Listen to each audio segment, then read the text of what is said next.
Shalom, giving all praise to my Heavenly Father. His name is Yahweh, by Yeshim, Yahweh Shah, by Yeshim God Kodash. Double honors to the apostles and elders that rule well, peace and many salutations to y'all on this toiling in this truth. I wanted to come with a quick sit down. Um, this debunking this new doctrine that Genesis is coming out with in regards to the people that die over here in Babylon the Great, all to 2/3, but the 2/3 are going to be round up by the elect and then brought to the land of Israel, um, to to be judged, which is incorrect. You know, when the nation of Israel is saved, when they're beamed up, you know, um, these sins will be forgotten because judgment will be issued out.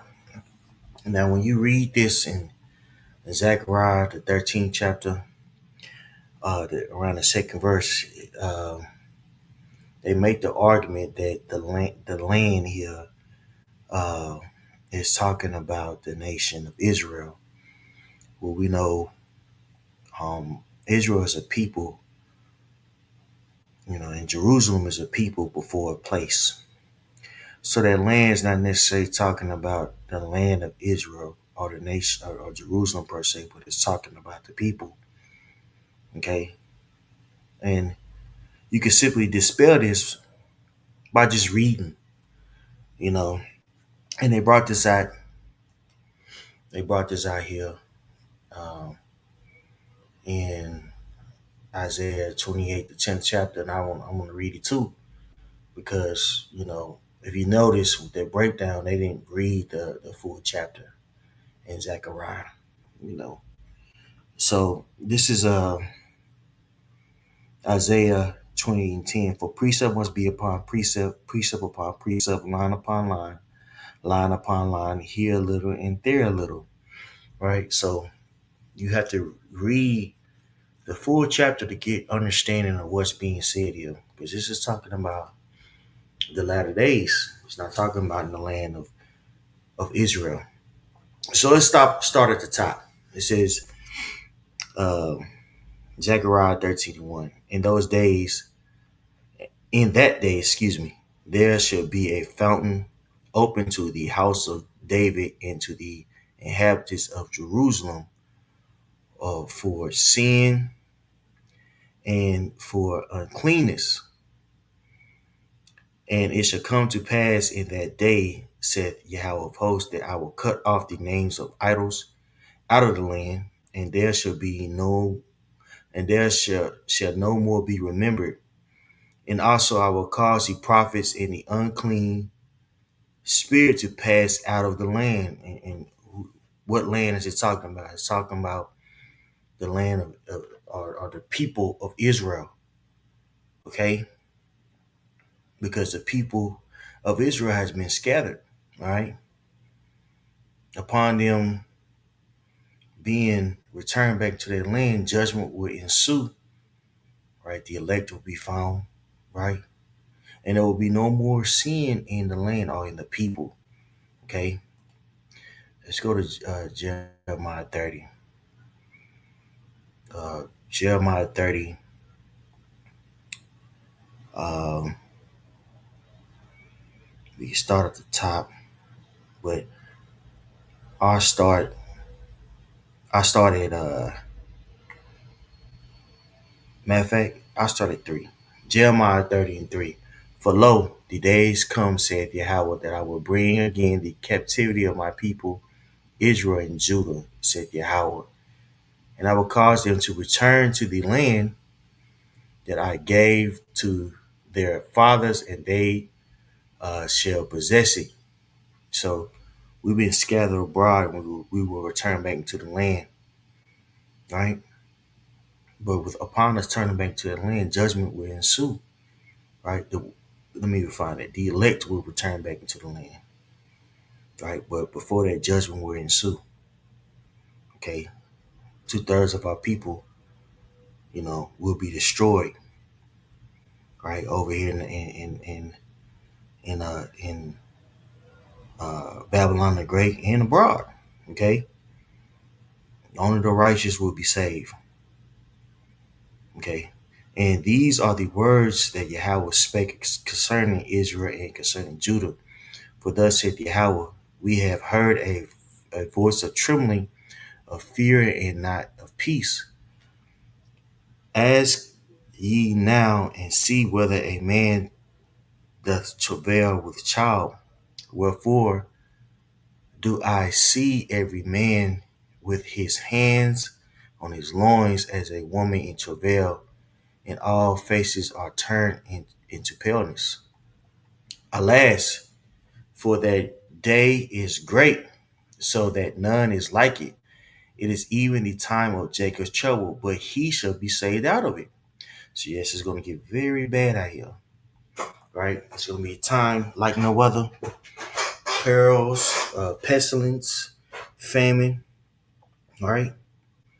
And it'll get so bad to where the elect will be saved out of it. But guess what? They are going to have to endure.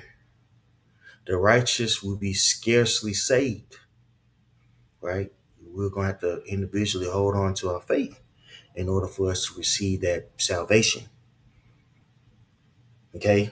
It's not going to be a time in which we just, everything is cool and, we'll look outside and, it's bad news it's bad news here and there, and then we're just going to get beamed up before the time of Jacob's trouble. No, this is a time in which we're going to have to really endure because it says that the elect, it's possible that the elect might be deceived. Okay, get that for you guys.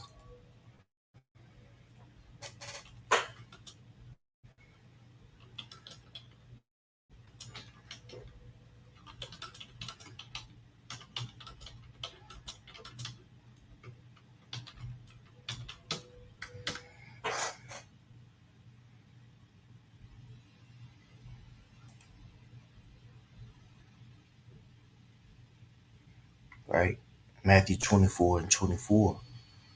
Okay, so let me grab this for you guys because this is very important to understand. Our faith and standing on our faith is going to get the elect through it. You know, because there's going to be a time of temptation like never before. Okay, Matthew 24:24. There shall arise false Christs and false prophets, and shall shew great signs and wonders, insomuch that if it were possible, they shall deceive the very elect. Right.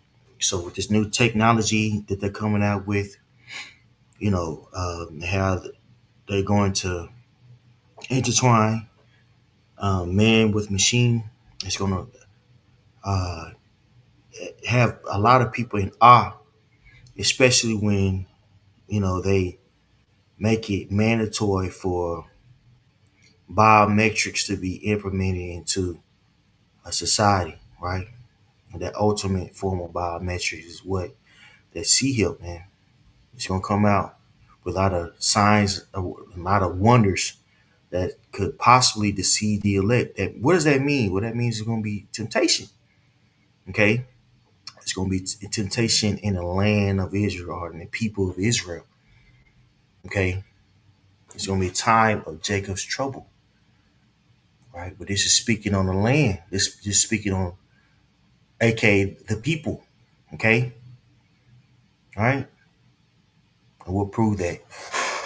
Okay, uh, back to it. It says, Jeremiah 30 and 3. For lo, the days come, saith Yahweh, I will bring again the captivity of my people Israel and Judah, saith Yahweh, and I will cause them to return to the land that I gave to their fathers, and they shall possess it.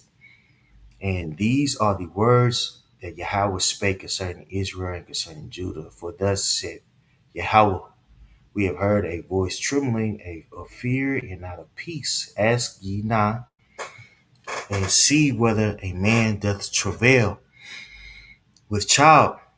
Wherefore Do I see every man with his hands on his loins, as a woman in travail, and all faces are turned into paleness? Alas, for that day is great, so that none is like it. It is even the time of Jacob's trouble, but he shall be saved out of it. For it shall come to pass in that day, said the Yahweh of hosts, that I will break his yoke from off thy neck, and will burst thy bonds, and strangers shall no more serve themselves of him. So when we return back into that land, we'll be set on high. Okay, right? The throne of King David will be established, right? But that's after we go through a time like no other.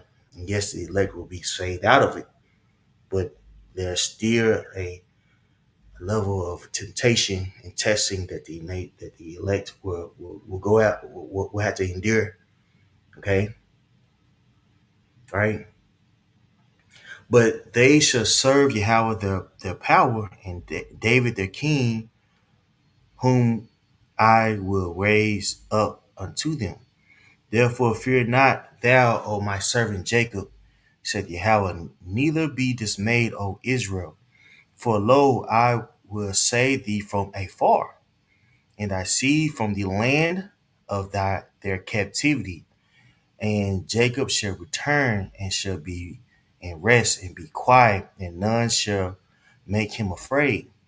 Right? So the Most High is going to return us back into that land, and we're going to be, you know, um, we're going to be set on high. Right? The Most High is going to save the nation of Israel, starting with the elect. Right? But again, before that judgment has to be carried out on 2/3 of our people, which is in the land of our captivity, not in the land of Israel. When we get back to the land of Israel, there's not going to be any more judging and killing of the nation of Israel, bro. For I am with thee, said Yahweh, to save thee. Though I make a full end of all nations whither I have scattered thee, yet will I not make a full end of thee, but I will correct thee in measure, and will not leave thee altogether unpunished. Right? For thus said Yahweh, thy bruise is incurable and thy wounds grievous. There is none to plead thy cause, that thou mayest be bound up. Thou hast no healing medicines. All thy lovers have forgotten thee. They forsake thee not. They seek thee not.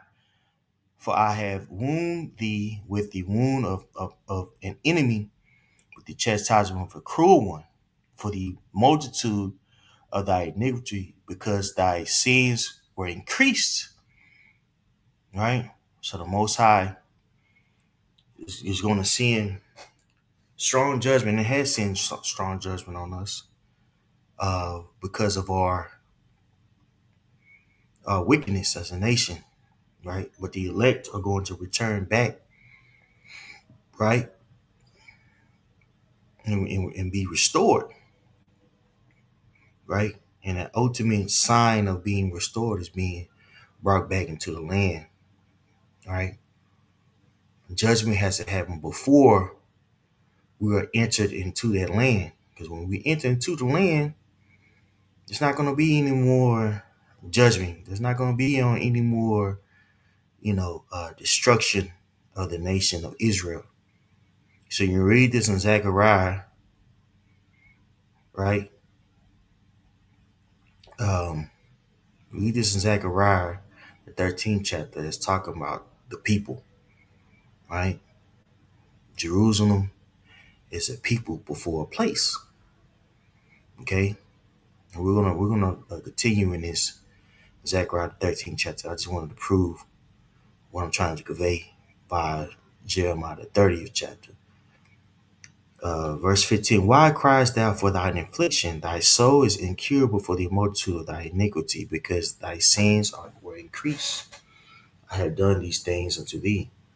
Therefore, all they that devour thee shall be devoured, and all thy adversaries, every one of them shall go into captivity, and they that spoiled thee shall be spoiled, and all that prey upon thee will I give for prey.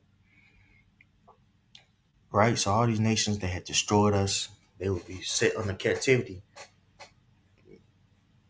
via the Most High underneath us. Hey, Isaiah the 14th chapter. Okay. And a part of that judgment is what's going to happen when Yahweh returns. World War III is going to be going on. Luke the second, Exodus the 13th chapter. These nations will be judged by Yahweh Shai, right? So when the nation of Israel, the elected nation of Israel, is returned back into the land, the judgment has already taken place, even on our people, because 2/3 of our people will be destroyed right along with the heathen. Okay, Jeremiah 9:28. Okay, so it doesn't make any sense to say that the nation of Israel, the elect, will get beaten up right, and then right along with the 2/3, and then in the land, the 2/3 will be judged. That's not biblically. That's not the correct order, the chronological order of our salvation. Judgment happens, and then the nation of Israel, the elected nation of Israel, is saved out of that judgment. Okay, Jeremiah uh, 9:25. Behold, the days come, saith Yahweh, that I will punish all them which are circumcised with the uncircumcised, Egypt and Judah and Edom, and the children of Ammon and Moab, and all that are in the utmost corners that dwell in the wilderness. For all these nations are uncircumcised, and all the house of Israel are uncircumcised in the heart. So the time is coming. Well, judgment is going to happen to everyone, the nation of Israel and these heathens. When is that? Again, that's when Yahweh Shai returns. Okay? That's when Yahweh Shai returns. All right? And put these various nations under subjection. All right? And the 2/3 will be destroyed by Yahweh Shai also upon his coming. Okay? And even before that, with plagues, with famine, and things of that nature. Okay? But the outcasts, or the elect, or the outcasts, I should say, will be restored. Jeremiah 30:17, for I will restore health unto thee, and I will heal thy wounds, said Yahweh, because they call thee an outcast, saying, this is Zion, whom no man seeketh. Okay? Thus said Yahweh, behold, I will bring again the captivity of Jacob's tent, and have mercy on his dwelling places. And the city shall be built upon his own heap, and the palace shall remain after the manner thereof. Right? So the nation of Israel will be restored, right? In the land. And so you need to be aware that when they return back to the land, they're going to be 2/3 are going to be judged. That doesn't make any sense. It's talking about in the land of their captivity, they're going to be judged. Let's go back to Zechariah 13:2. And it shall come to pass in that day, said the Yahweh of hosts, that I will cut off the names of the idols out of the land, and they shall no more be remembered. And also I will cause the prophets and the unclean spirit to pass out of the land. Right? So the false prophets are going to be judged in the nation of Israel, in the land of Israel, man. In Jerusalem. Remember, Jerusalem is a people before a place. Okay? And it shall come to pass that when any shall yet prophesy, then his father and his mother that begat him shall say unto him, Thou shalt not live, for thou speakest lies in the name of Yahweh, and his father and his mother that begat him shall thrust him through when he prophesied. Now, this is going to happen in the land of Jerusalem, right? Now, if you listen to Genesis, they say that um, 2/3 are going to be gathered, and they're not going to know anything about being an Israelite. So how are these people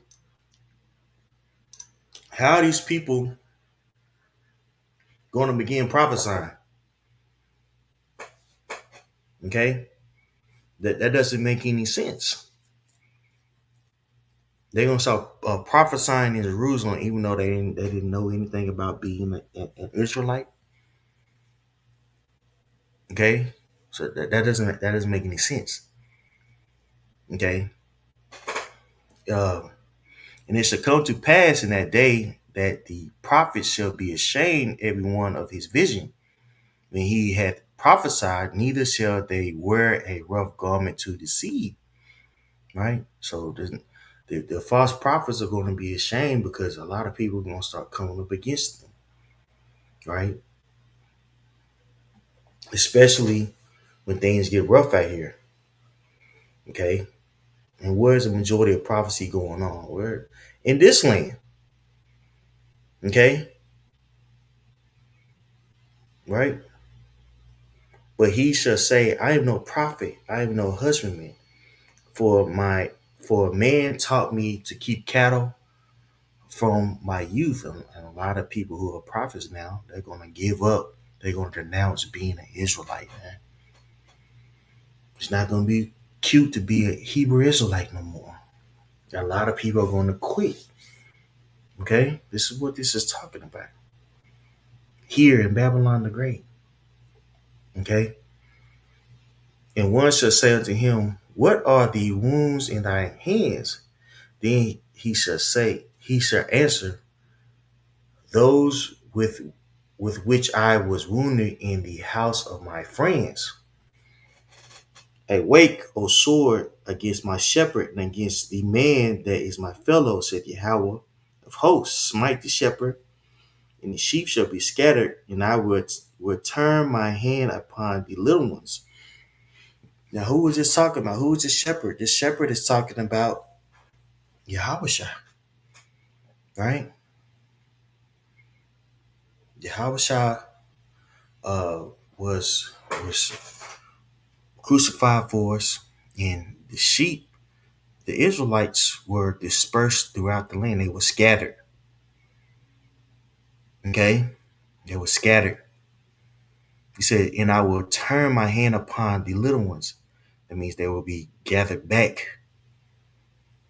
Okay, in the land in which they were dispersed in, the various lands that they were dispersed in.